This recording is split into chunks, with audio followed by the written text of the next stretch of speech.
Hello everyone, অন্যহাটি mini ব্লগলৈ আপোনালোক সকলোকে স্বাগতম জনালোঁ আৰু এতিয়া সন্ধিয়া হৈছে চাকি গছ জ্বলাই লওঁ ৱাক কৰি আহিলোঁ ইভিনিং ৱাকত যাওঁ যিহেতু সদায় আৰু ৱাক কৰি আহিলোঁ এতিয়া চাকি গছ জ্বলাই লওঁ তাৰপিছতে চাউল খুন্দিব আছে মিক্সিত বাৰু চাই গৈ থাকিব সেইখনে ইয়াৰ ৰুমটো ভাল লাগিছেনে এয়া হাজবেণ্ডে আনিছে সজা বস্তু ভালে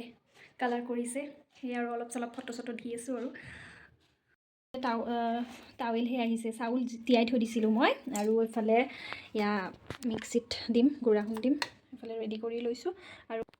এইফালে ঠাণ্ডাৰ কাৰণে মুখত কি আহিছে কি অহা নাই গমেই পোৱা নাই আৰু সেই এতিয়া খুন্দি লওঁ চাউলখিনি এইফালে গাইজ চাউলৰ অকণমান খুন্দিলোঁ মিক্সিতে খুন্দিলোঁ বাৰু আৰু চাউল এয়া গুড়া নুখুন্দিলে যে বিহুৱে নালাগে দেখোন আৰু সেয়ে অকণমান ময়ো খুন্দিলোঁ আৰু এনেকৈ কিবা অকণমান বনাম অলপমান বেলেগ ধৰণৰকৈ বনাম সেয়ে ভিডিঅ'টো ভাবিলোঁ অলপমান বনাই দিওঁ কি বনাব গৈ আছোঁ ময়ো নিজে নাজানো নাম কি নাজানো কিন্তু লাড্ডু টাইপ হয় আৰু কিবা বেলেগ এটা লাড্ডু বনাম হয়নে নহয় নাজানো এতিয়াই নকওঁ বাৰু আৰু এইখিনি ধুনীয়াকৈ হৈ গৈছে এতিয়া মই সেইটো বনাম বাৰু আপোনালোকক ভিডিঅ' দি থাকিম বাৰু চাই গৈ থাকক ভিডিঅ'টি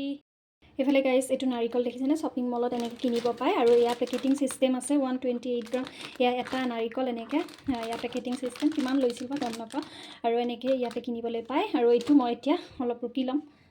এইফালে গাইজ অকণমান নাৰিকল ৰুকি ল'লোঁ সেয়াৰ ৰুকনিখনত ইমান ৰুকা নাযায় মিক্সিত মাৰিলে ভাল আছিলে কিন্তু মিক্সিত মৰা নহ'ল বাৰু আৰু এইফালে ইয়াৰ গুড়খিনি মই কাটি লৈছোঁ ধুনীয়াকৈ এইফালে ইণ্ডাকশ্যনত বহাই দিছোঁ কেৰাহী এতিয়া ইয়াতে মই দিম পানী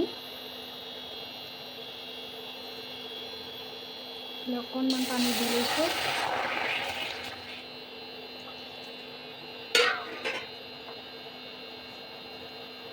ইলাইচি আৰু জালুকৰ গুড়ি দি দিছোঁ অলপ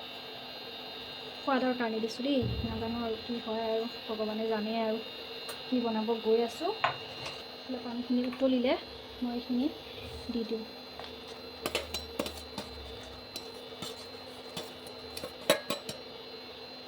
ধুনীয়াকৈ গলি যাই থাকক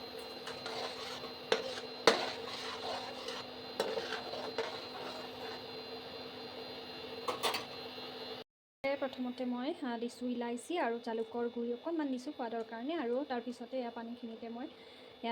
এইখিনি গুড়খিনি মই দি দিলোঁ আৰু এতিয়া এইখিনি ধুনীয়াকৈ পগাম যেতিয়ালৈকে আঠা নহয়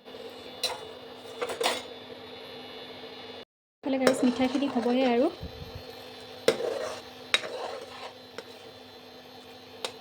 হৈছে প্ৰায় আৰু এতিয়া মই এইখিনি গুড়াখিনি দি দিম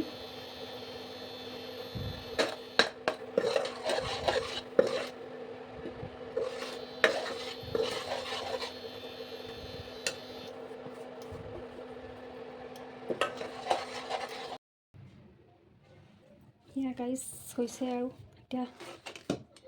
এইখিনি এনেকৈ গৰমেই আছে হাতেৰে চুব নোৱাৰি আটাৰ নিচিনাকৈ মুঠিব লাগিব নাজানো আৰু পাই কি হৈছে বনাইছোঁ আৰু তথাপিও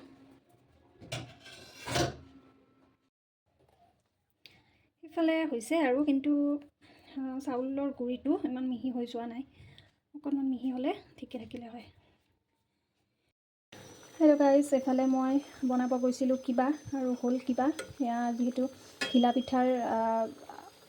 সেইখিনিও মানে তেনেকৈ বনায় সেয়ে অকণমান আটাৰ গুড়া দি এয়া বনালোঁ কিন্তু মোৰ মানে গুড়া চাউলৰ গুড়াটো একদম মিহি হোৱা নাই মানে যিহেতু সেয়া পাতল চালনীখন ঘন নহয় আৰু এইবিলাকৰ কাৰণে ঘন চালনী লাগে উপায় নাই আৰু এতিয়া ক'ত যোগাৰ পাম এইবিলাক আৰু সেয়া ঘিলা পিঠাকে বনাই থৈ দিছোঁ যিয়ে নহওক আৰু বিহু বুলি কিবা এটা বনাইছোঁ সেয়া বহুত মোৰ কাৰণে এইফালে গাইজ কণী ভাজি আছোঁ দাইলখিনি বনাই থৈ দিছোঁ সেইখিনি হ'লে আৰু হৈ যাব আৰু ভাতকেইটা বহাই দিলে হৈ যাব এয়া হৈ গ'ল গাইজ পিঠা ঘিলা পিঠা শেষত এয়া ঘিলা পিঠা হৈ গ'ল আৰু এয়া টান হ'লেও খাবলৈ সোৱাদ হৈছে যি নহওক শেষত কিবা এটা খাব পৰা বিধৰে বনাই দিলোঁ